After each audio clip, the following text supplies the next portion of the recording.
అందరికీ ముందుగా సమాధానం గురించి దేవుని అడుగుతున్నప్పుడు దేవుడు నాకు బయలుపరిచిన కొన్ని విషయాలు. సమాధానం అంటే ముందుగా సమాధానపరచేవారు దేవుని కుమారులు అనబడుదురు అని అన్నారు. సమాధానము పరచడం అనేది సైనికులకు ఉన్నటువంటి ఒక ప్రత్యేకత. సైనికులు సోల్జర్స్ ఎలా ఉండాలి, ఎక్కడైతే సమస్య ఉంటుందో అక్కడికి వెళ్ళి దాన్ని పరిష్కరించాలి. ఆ సమస్యను చూసి వెనుతిరుగుతున్న వారు కాకుండా ఉండవాలని చెప్పారట. అసలు సైనికులకు ఉన్నటువంటి ఒక ప్రత్యేకత ఏంటి ప్రభు, అసలు ఇలా ఉండాలి అని నేను అడుగుతున్నప్పుడు గవర్నర్ చెప్పాడు, దేవుని కుమారులుగా మీరు పిలువబడుతున్నారు. అది ఎలా, ఏ విధంగా అన్నప్పుడు ఏప్రిల్కి రాసిన పత్రిక 12వ అధ్యాయం 14వ వచనంలో ఉంటుంది. మనం ఈ ఒక నెలలో అడుగు పెడుతున్నప్పుడే పరిశుద్ధాత్మ దేవుడు సమాధానం గురించి మనకు ముందుగానే బయలుపరిచారు. హల్లెలూయా. కాబట్టి ఏప్రిల్కి రాసిన పత్రిక 12-14 అందరితో సమాధానంలో పరిశుద్ధత కలిగి ఉండుటకు ప్రయత్నించుడి. పరిశుద్ధత లేకుండా ఎవడు ప్రభువును చూడడు. మీలో ఎవరైనా దేవుని కృపను పొందకుండా తప్పిపోనేమో అని, చేదైనా వేరు ఏదైనా మొలిచి కలవరపరచడం వలన అనేకులు అపవిత్రాలు పోదురేమో అని, ఒక పూట కూటి కొరకు తన దేశభక్త హక్కును అమ్మివేసిన ఏశావు వంటి భ్రష్టుడైన వ్యభిచారి అయినను ఉండునేమో అని జాగ్రత్తగా చూచుకొనడి. ఏశావు ఆ తర్వాత ఆశీర్వాదం పొందబోయి కన్నీళ్లు విడిచుచు దానికోసము శ్రద్ధతో వెతికిన మారు మనసు పొందే అవకాశం దొరకక విసర్జించాడు. ఈ 4 పాయింట్స్లో దేవుడు నాకు చూపించాడు దీంట్లో. హల్లెలూయా. అయితే ముందుగా ఫస్ట్ చేసి అందరితో సమాధానము పరిశుద్ధత కలిగి ఉండకు ప్రయత్నించుడి అన్నాడు. వెంటనే నాకు వచ్చిన ఆలోచన ఏంటంటే మత్తయి సువార్త 5:22లో నరహత్య చేయకూడదు. ఈ మాటకు యేసుప్రభు వారు మాట చెప్పారు, నేను మీతో చెప్పినది ఏమనగా తన సహోదరుని మీద కోపపడి ప్రతివాడు విమర్శలకు లోనగును, తన సహోదరుని చూచి వ్యర్థుడా అని చెప్పువాడు మహాసభలకు లోనగును, ద్రోహి అని చెప్పువాడు నరకాగ్నికి లోనగును. కావున బలిపీఠం వద్ద అర్పణం నర్పించుచుండగా నీ మీద నీ సహోదరుని విరోధమైన కలదని అక్కడ నువ్వు జ్ఞాపకం వచ్చిన అక్కడ బలిపీఠం ఎదుట నీ అర్పణను విడిచిపెట్టి మొదట వెళ్ళి నీ సహోదరునితో సమాధాన పడము, అటు తర్వాత వచ్చి నీ అర్పణం అర్పించమన్నారు. ఇక్కడ కోపము అనేది ఒక పాపముతో ఉన్నదని పరిశుద్ధాత్మ దేవుడు బయలుపరుస్తున్నాడు. సో ఇక్కడ ఏంటంటే కోపంలో అంటే ఆత్మఫలములు ఏంటి, ప్రేమ, సంతోషం, సమాధానం.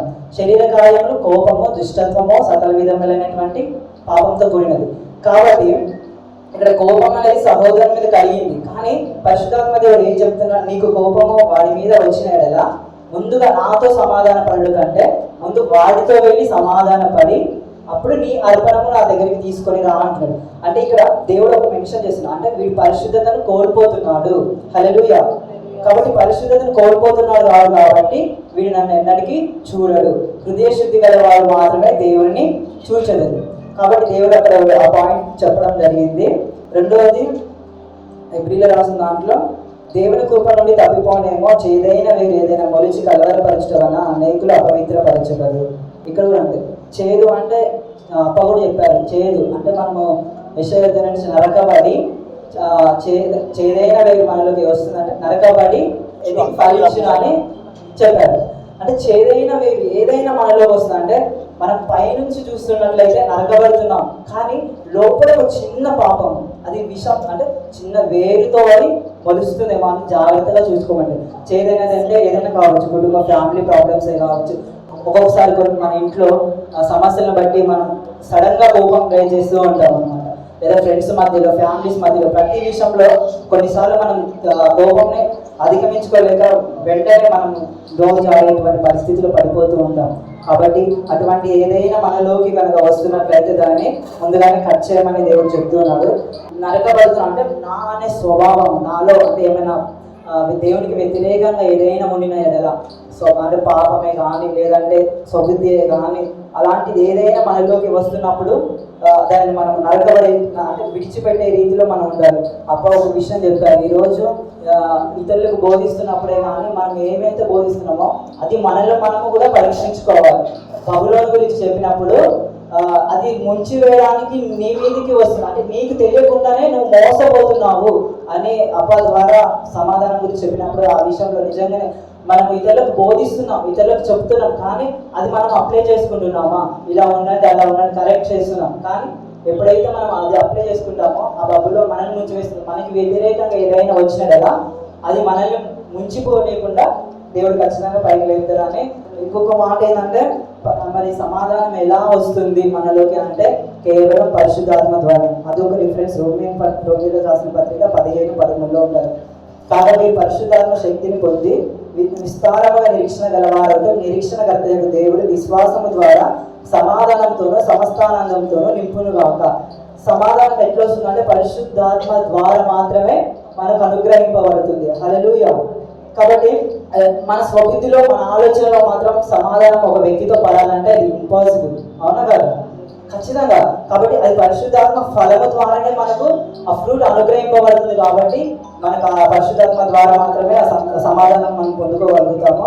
ఇంకోటి కొరింథీ రాసిన పత్రికలో పరిశుద్ధ సంఘములన్నిటిలో సమాధానమునకు కర్తయే కానీ అల్లరికి కర్త కాదు. హల్లెలూయా. నేటి రోజుల్లో చూసుకున్నట్టయితే సమాధానం లేని ఎన్నో సంఘాలు ఉన్నాయన్నమాట. ఈ రోజు సమాధానం కోల్పోయిన వారు చాలా మంది ఎన్నో అమ్మ చెప్పినట్టుగా ప్రయాసపడుతున్నారు సమాధానం కొరకు, అర్పణం కొరకు, కానీ అన్ని సాక్రిఫైస్ చేస్తున్నారు, కానీ సమాధానం పొందుకోలేనటువంటి పరిస్థితిలో ఉన్నారు. హల్లెలూయా.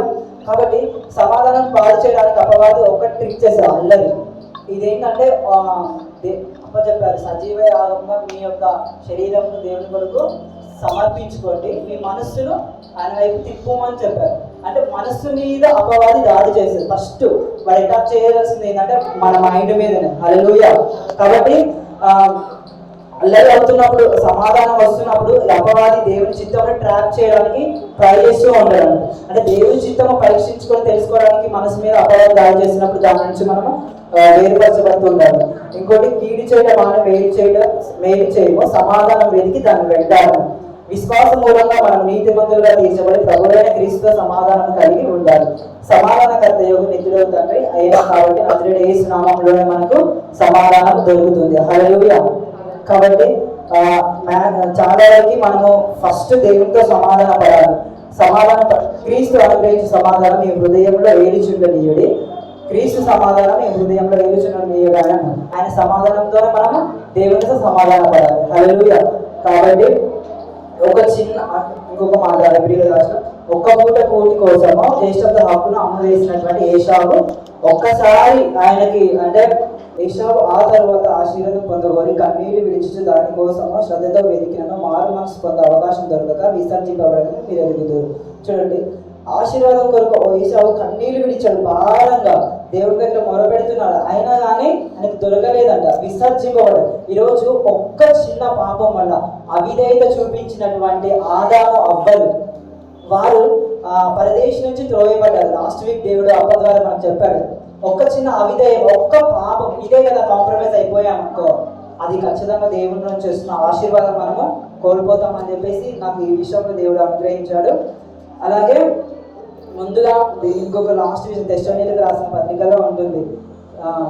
సమాధానం అనే తెస్సలోనికీయులకు రాసిన దాంట్లో ఒకరితో ఒకటి సమాధానంగా ఉండి బుద్ధి చెప్పుడి, ధైర్యము తెచ్చుకొనుడి, చెడిన వారిని ధైర్యపరచుడి, బలహీనులకు భూత చేయనీయుడి, అందరి ఎడల దీర్ఘశాంతము గలవారై ఉండుడి, ఎవడును కీడుకు ప్రతి కీడు ఎవరికైనా చేయకుండా చూచుకొనుడి, మీరు ఒకరి ఎడల ఒకడు మనుషులందరి ఎడలను ఎల్లప్పుడూ మేలైన దాన్ని అనుసరించి నడుచుకొనుడి, ఎల్లప్పుడూగా సంతోషంగా ఉండి ఎడతెగక ప్రార్థన చేయుడి, ప్రతి విషయము అందరూ కృతజ్ఞతాస్తుతులు చెల్లించుడి, ఇలాగు చేయడం యేసుక్రీస్తు విషయంలో దేవుని చిత్తము.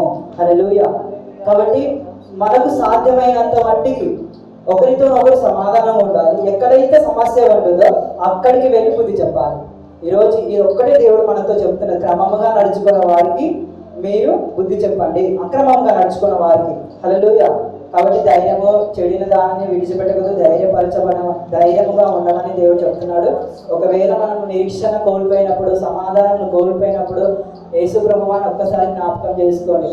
యేసు ప్రభువు సువార్త ప్రకటించినప్పుడు ఎన్నో సమస్యలు వచ్చినాయి, అయినా కానీ ప్రతి ఒక్కరిని సమాధానపరిచాడు.